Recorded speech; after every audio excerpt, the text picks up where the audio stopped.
1박 2일 일정으로 중국을 방문하고 있는 토니 블링컨 미 국무장관이 시진핑 중국 국가주석과 만났습니다. 어떤 말이 오갔는지 잠시 뒤에 블링컨 장관의 기자회견 때 공개가 될 것으로 보이는데요. 그 전에 중국 연결해서 자세한 내용 들어보겠습니다. 강정규 특파원. 네, 베이징입니다. 네, 시진핑 주석과 블링컨 장관의 만남 결국 성사됐군요. 네, 시진핑 주석은 베이징 시간 4시 반, 한국 시간으론 5시 반쯤 인민대회당에서 블링컨 장관을 만났습니다.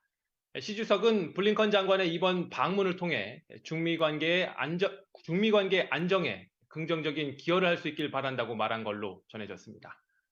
앞서 블링컨 장관은 오늘 오전 중국 외교라인 1인자인 왕이 당중앙 외사주임과도 만났는데요. 이 자리에서 왕주임은 양국 관계가 안정되기 위해 두 나라 원수의 공감대 형성이 급선무라고 운을 띄우기도 했습니다. 오후 중국 외교부 브리핑 때도 블링컨 장관이 시 주석을 접견하느냐는 질문이 나왔는데 적절한 시점에 소식을 전하겠다며 부인하지 않았습니다. 앞서 조 바이든 미국 대통령은 수개월 내에 시 주석과 대화하고 싶다는 메시지를 발신했죠. 블링컨 장관이 시 주석을 만나 바이든 대통령의 이런 입장을 직접 전달하고 오는 11월 미국 샌프란시스코에서 열리는 에이펙 정상회의에 정식 초청할 수도 있습니다. 한국 시간 저녁 7시 40분 블링컨 장관이 이번 방중 일정을 마무리하는 기자회견에 나서는데 구체적인 내용은 그때 들어볼 수 있을 듯합니다. 네, 지난 2월 정찰 풍선 사태로 취소된 후에 넉 달 만에 다시 성사가 된 블링컨의 방중. 어떻게 평가할 수 있을까요?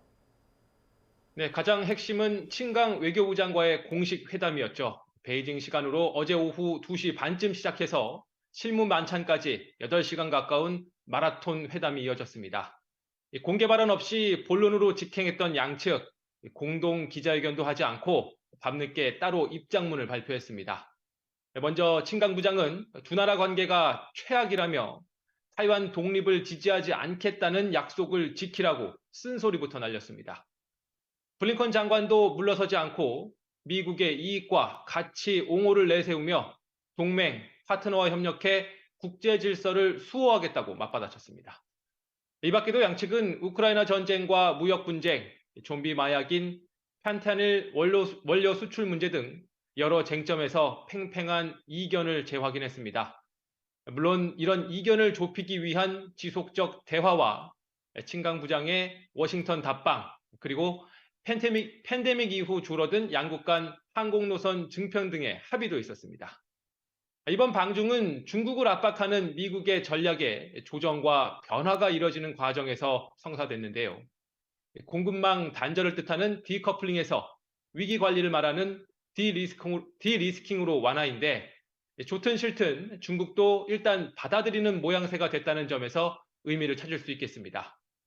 양국 공식 외교 소통이 재개되면서 제닛 옐런 미 재무장관이나 지나 러먼드 상무장관 등 경제 라인의 공식 방중길도 열리게 될 전망입니다.